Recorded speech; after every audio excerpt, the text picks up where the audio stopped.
وَإِنَّ لَكُمْ فِي الْأَنْعَامِ لَعِبْرَةً، اور بے شک تمہارے لیے مویشیوں کے اندر عبرت ہے، یعنی اس سے نصیحت پکڑو۔ اللہ نے کتنی بڑی دولت دی ہے یہ مویشی۔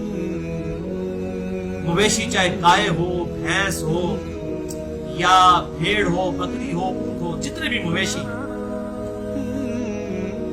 نُسْقِيكُم مِّمَّا فِي بُطُونِهِ، ہم تمہیں پلاتے ہیں ان کے پیٹوں کے اندر سے، من بین فرث و دم، اور وہ ایسی چیز ہے جو خون اور گوبر کے درمیان سے نکلتی ہے ان کے پیٹ میں سے، ان مویشیوں میں۔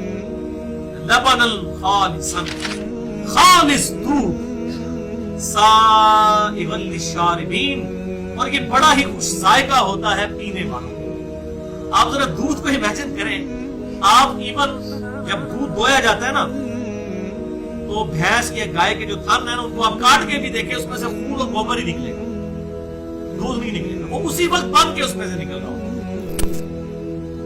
ایسا کوئی کیمیکل ریئیکشن ہے، اور آپ دیکھ لیں یہ دودھ پروڈیوس نہیں کیا جا سکتا کیمیکلی۔ جو آپ کو خشک دودھ بھی ملتا ہے یہ بھی اسی دودھ کو ہی کیا جاتا ہے، خشک کر کے تو پیکٹس کی فارم میں پیک کیا جاتا ہے۔ باقیوں کو تو دودھ کو کہہ نہیں سکتے، اس کو وائٹنر کہتے ہیں، دودھ نہیں کہہ سکتے، مقدمہ ہو جائے گا تھا اگر اس کو دودھ کہے۔ یہ اللہ تعالیٰ نے ایسی چیز بنائی ہے، اور اس کی ایک بڑی امپورٹنس انسانیت کے لیے یہ ہے کہ پوری کی پوری انسانیت دودھ کے اوپر چلے۔ ہم تو یہ دیکھتے ہیں دودھ نہ پیا، چائے نہ پی تو کیا بنے گا۔ آپ نے کبھی غور کیا یہ چھوٹے بچے تو بڑے ہی دودھ کی وجہ سے ہوتے ہیں، یعنی کوئی انسان بڑا ہی نہ ہوگا دودھ ختم ہو جائے دنیا سے، وہ دودھ کے علاوہ کوئی اور خوراک کھا ہی نہیں سکتے۔ اور یہ دودھ ہے جو پرفیکشن والی غذا ہے، لیکوڈ ہونے کے باوجود ایک پرفیکٹ غذا ہے۔ پوری انسانیت دودھ کے اوپر چل رہی ہے، انسان کو چھوڑ دیں، اس کے علاوہ جتنے میملز ہیں سب کے سب دودھ کے اوپر چل رہے ہیں۔ اگر کوئی اپنے بچے کو دودھ نہ بھی پلائے تو بھینس یا گائے کا دودھ ہی پلائے گا، یا خشک دودھ پلائے گا، پلانا دودھ ہی ہوگا۔ تو یہ دودھ بہت بڑی چیز ہے، اور اللہ تعالیٰ مانتا ہے کچھ ذائقہ ہے پینے والوں کے لیے۔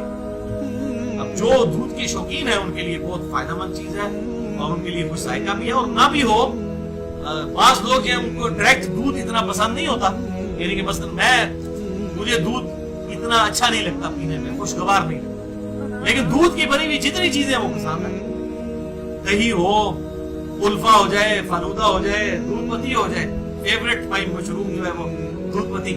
اب آپ یہ دیکھیں یہ دودھ کے اندر اللہ تعالیٰ نے کتنی طاقت ہے۔ آپ کو دودھ ویسے بھی نہیں پڑتا، جو بچے بڑے ہوتے ہیں دودھ سے نفرت کرنا شروع کر دیتے ہیں، لیکن دودھ کے ساتھ ہمارا تعلق ہمیشہ رہتا ہے، کبھی چائے کی فارم کے اندر، کبھی آئس کریم کی فارم کے اندر، اور کبھی دہی کی شکل کے اندر، کبھی بلائی کی شکل کے اندر، اتنی ساری چیزیں ہیں۔ اور پھر پرانے زمانے کے اندر تو یہ بات کی جاتی تھی، اب بھی گاؤں ایریا کے اندر، کہ پائی جی دے گھر مجھ ہوئے نا یہ گاؤں ہوئے ادھا رزق ہوتے گھر ہوتا ہے، جس کے گھر بھینس کے گائے ہو تو آدھا رزق، اسی کے دودھ کو استعمال کرتے ہیں، پھر اسی دودھ کے ساتھ مکھن بنتا ہے، اسی سے گھی بھی بنتا ہے، اور پھر اس کے گوبر کو جو ہے وہ ایز این ایندھن بھی استعمال کیا جاتا ہے۔ تو یہ اللہ تبارک و تعالیٰ نے کیسی نعمتیں بنائی ہیں جو آج تک اسی طریقے سے پہلے الحمدللہ۔ وَمِن ثَمَرَاتِ النَّخِيلِ، اور انہی پھلوں میں سے ہیں کھجوریں، وَالْأَعْنَابِ، اور انگور، تَتَّخِذُونَ مِنْهُ سَكَرًا، اور اسی سے تم میٹھا رس بھی کشید کرتے ہو۔ عرب ملکوں کے اندر تو یہ کھجور کا ملک شیک بھی پیا جاتا ہے، یہاں پہ اب تھوڑا بہت رواج آنا شروع ہوا ہے کھجور کا جوس نکالنے کا، اور انگور کا جوس تو خیر نکالا ہی جاتا ہے۔ تو اللہ تعالیٰ فرماتا ہے یہ اب کھجور آپ دیکھیں اس کے اندر اللہ تعالیٰ نے کتنی کیلوریز رکھتی ہے، یعنی آپ 2 روٹیاں کھا کے جتنی کیلوریز حاصل کرتے ہیں ایک کھجور سے حاصل ہوتا ہے، اور یہی حکمت ہے کھجور کے ساتھ روزہ افطار کرنے کی، یعنی فوراً آپ کو ایک دم انرجی ملتی ہے، کیلوریز آپ کی پوری ہو جائے۔ 2 روٹیاں کھا کے جتنی کیلوریز آپ کو ملتی ہیں ایک کھجور سے ملتی ہے۔ کھجور کھانا سنت ہے، اور سنت میں حکمت بھی ہے، اور رزقاً حسنا، اور یہ پاکیزہ رزق ہے اللہ کی طرف سے، کھجور ہو یا انگور ہو۔ ان فی ذلک لآیات لقوم یعقلون، اور بے شک اس میں بھی ہماری قدرت کی نشانیاں ہیں ان کے لیے جو اپنی عقل استعمال کرنا چاہیے۔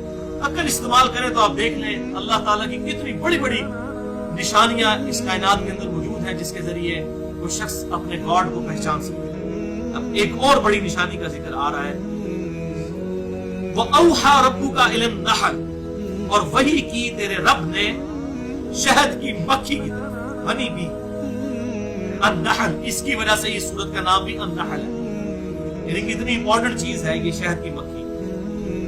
تو اللہ تعالیٰ فرماتا ہے کہ ہم نے شہد کی مکھی کو وحی کی ہے، اس کے دل میں یہ بات ڈال دی، تو تمہارے رب نے شہد کی مکھی کے دل میں یہ بات ڈال دی ہے، ان اتخذی من الجبال بیوتا، کہ تو پہاڑوں کے اندر اپنے چھتے بنا، اپنے گھر بنا، ومن الشجر، اور درختوں کے اوپر، ومما یعرشون، اور یہ جو چھپر ہیں لوگ بناتے ہیں ان کے اندر، اونچے اونچے مکان جو بناتے ہیں آپ دیکھیں چھتوں کے اوپر یہ اپنا چھتا بنا لیتی ہیں، درختوں کے اندر، پہاڑوں کے اندر۔ ابھی پہاڑوں کا ایکسپیرینس انہی لوگوں کو ہے جو کہ جا کر جنگل سے شہد وغیرہ تلاش کرتے ہیں۔